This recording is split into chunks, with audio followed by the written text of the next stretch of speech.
David Deida is known as one of the most influential spiritual teachers of our time. His work has been shared in 25 different languages. It's required study in university, churches, and spiritual centers across the globe. He's well known for his international bestseller and one of the best books I've read in 2020, The Way of the Superior Man. In any given moment, a man's growth is optimized if he leans just beyond his edge, his capacity, his fear. He should not be too lazy, happily stagnating in the zone of security and comfort, nor should he push far beyond his edge, stressing himself unnecessarily, unable to metabolize his experience. He should lean just slightly beyond the edge of fear and discomfort, constantly, in everything he does. We've all experienced moments where we've been crippled by fear. Maybe it's approaching a woman that you're really attracted to, showing up to a job interview, or meeting a group of new people.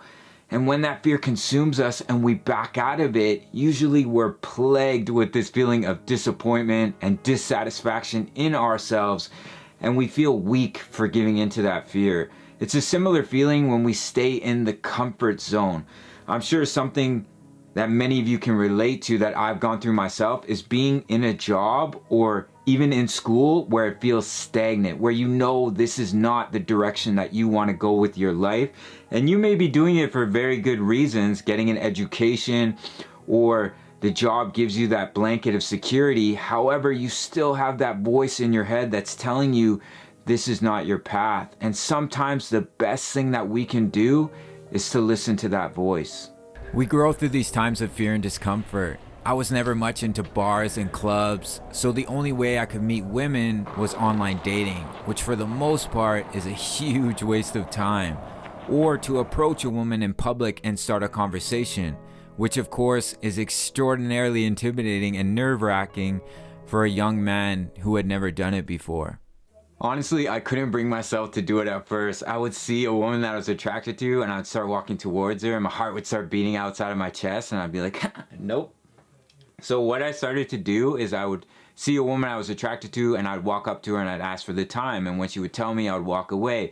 I did that for a few days, and then I started asking for directions, and when she would tell me, I would walk away. I did that for a few days, and then I started asking for directions, start a little conversation if I felt a good vibe, and then ask for a date at the end. Now, I did get rejected plenty, definitely more times than she said yes, and that's just something that you need to overcome as well, the feeling of rejection. However, there were many times where they thought it was so sweet, they were shocked, and they accepted, and a few days later we went for a date. Now, if I hadn't taken those incremental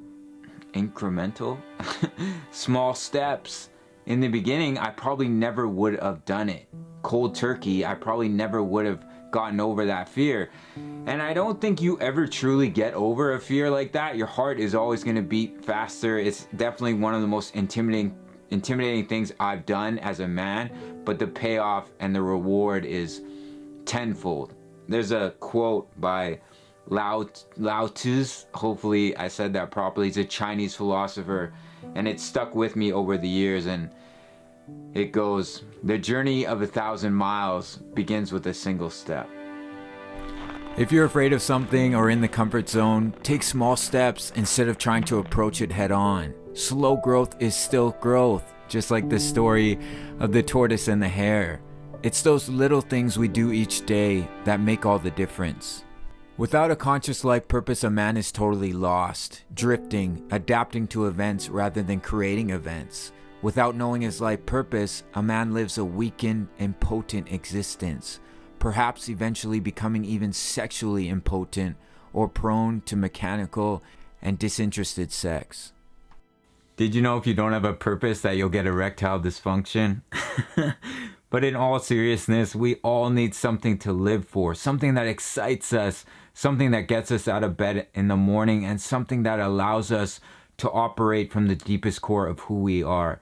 Now, it doesn't have to be something on a grand scale. It doesn't have to be your career. However, it can be those things. It could just be a hobby that you like doing. It could be just helping others, volunteering.